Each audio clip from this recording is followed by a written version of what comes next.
അപ്പോൾ പ്രാഥമിക നോട്ടിഫിക്കേഷൻ തുടങ്ങി തെരഞ്ഞെടുപ്പിന്റെ അവസാന ഘട്ടം വരെ 80 ദിവസം നീണ്ട തെരഞ്ഞെടുപ്പ് പ്രക്രിയ. അതിന്റെ ഫൈനൽ കൊട്ടിക്കലാശമാണ് നാളെ.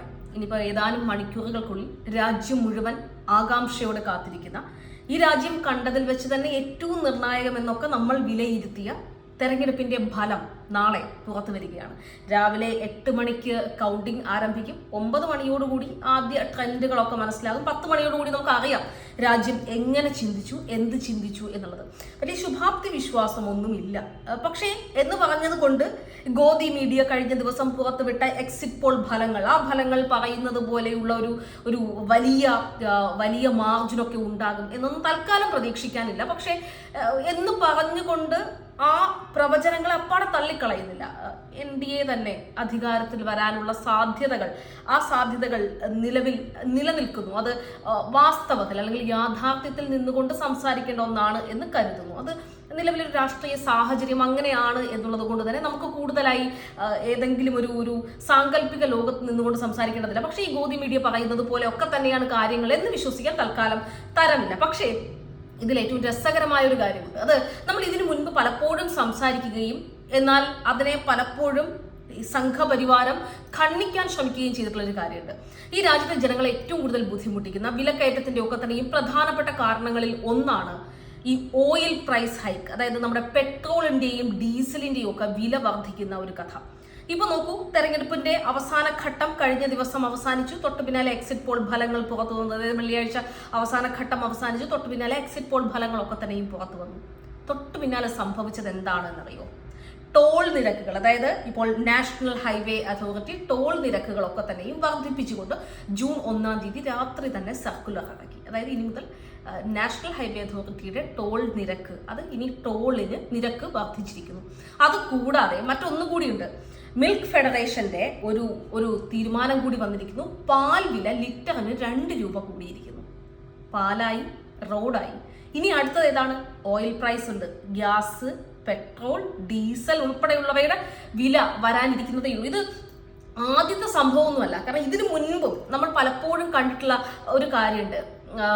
ആദ്യമൊക്കെ, അതായത് നമ്മുടെ ഈ നിയമസഭാ തെരഞ്ഞെടുപ്പുകൾ, ഉത്തർപ്രദേശ് നിയമസഭാ തെരഞ്ഞെടുപ്പ്, ബീഹാർ നിയമസഭാ തെരഞ്ഞെടുപ്പ് തുടങ്ങിയ ഇടങ്ങളിലൊക്കെ തന്നെ ഈ നിയമസഭാ തെരഞ്ഞെടുപ്പ് അടുക്കുന്നതിന് തൊട്ട് മുൻപ് ഇങ്ങനെ കുതിച്ചുകൊണ്ടേയിരിക്കുന്ന എണ്ണവില ഒറ്റയടിക്ക് പിടിച്ചു നിർത്തിയതുപോലെ അവസാനിക്കുകയും ഈ അവസാന വോട്ടും പെട്ടിയിൽ വീണതിന്റെ പിന്നാലെ ഈ പറയുന്ന ഓയിൽ പ്രൈസ് അങ്ങോട്ട് കൂടുകയും ചെയ്യുന്നത് അതെന്ത് മാജിക് ആണ് എന്നുള്ളതിനെ കുറിച്ച് നമുക്കറിയില്ല.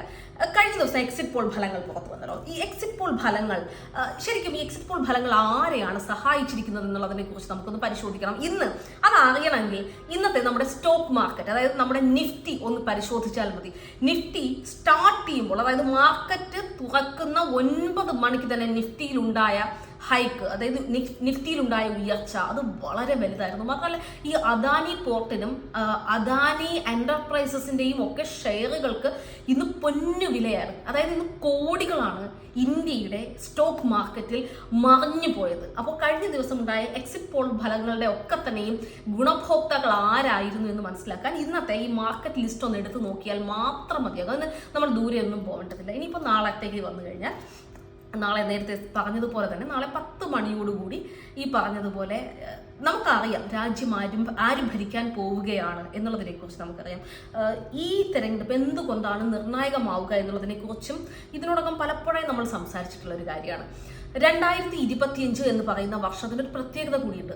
RSSന്റെ 100-ാം വാർഷികമാണ്. RSS സ്ഥാപിതമായിട്ട് 100 വർഷം തികയുന്ന ആ കാലഘട്ടത്തിൽ ഹിന്ദുത്വയ്ക്കൊരു രാഷ്ട്രീയ അധികാരം ഉണ്ടാകണം എന്നുള്ളത് RSS ആഗ്രഹിക്കുന്ന കാര്യമാണ്. അപ്പോൾ നമ്മൾ പറയില്ലേ, കഴിഞ്ഞ 3 മാസക്കാലം എല്ലാ മനുഷ്യരും ഇപ്പോൾ BJP തന്നെ ജയിക്കുമെന്ന ഭയപ്പാടിൽ ഇരിക്കുന്ന മനുഷ്യരൊക്കെ തന്നെയും ഈ പറയുന്നത് പോലെ കഴിഞ്ഞ 3 മാസക്കാലവും ചെറിയൊരു പ്രതീക്ഷയിലൊക്കെ ആയിരുന്നു. ഏതെങ്കിലും തരത്തിൽ എന്തെങ്കിലുമൊക്കെ മാറ്റങ്ങൾ ഉണ്ടായിരിക്കുമോ, ഏതെങ്കിലും തരത്തിലുള്ള ചില ചേഞ്ചസ് എവിടെയെങ്കിലുമൊക്കെ ഉണ്ടാവുമോ. 303 സീറ്റിൽ, അതായത് കഴിഞ്ഞ പ്രാവശ്യം BJP നേടിയ 303 സീറ്റിൽ ഒരു സീറ്റെങ്കിലും കുറഞ്ഞാൽ അത് അത്രയും ആശ്വാസത്തിന് വക നൽകുന്ന ഒന്നല്ലേ.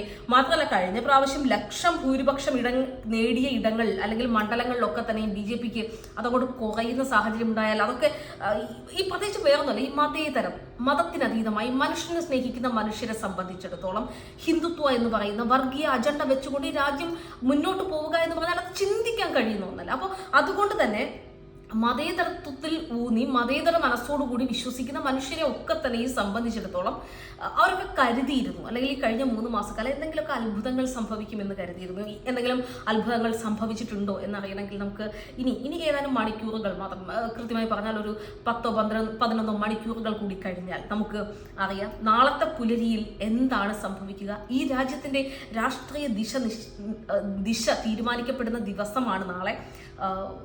എന്താണ് സംഭവിക്കുക, അതിനെ ഏതൊക്കെ രീതിയിലാണ്, അതായത് ഈ പറയുന്നത് പോലെ ഏതെങ്കിലും ഒരു ആത്മവിശ്വാസം ഉണ്ടാക്കാനോ അല്ലെങ്കിൽ ഏതെങ്കിലും പ്രതീക്ഷയ്ക്കോ നമ്മുടെ രാജ്യം വർഗീയതയ്ക്ക് പൂർണ്ണമായും കീഴ്പ്പെട്ടിട്ടില്ല എന്ന് മനസ്സിലാക്കാൻ ഒരു കിരണം കിട്ടിയാൽ അതുപോലും വളരെ ആശ്വാസം എന്ന് കരുതുന്ന മതേതര വിശ്വാസികൾക്കൊപ്പം ആ ഒരു വിശ്വാസത്തിൽ അല്ലെങ്കിൽ ആ ഒരു പ്രതീക്ഷയിലാണ് നാളെ ഞാനും ഈ പറയുന്ന കൗണ്ടിംഗ് ഡേ കാത്തിരിക്കുന്നത്.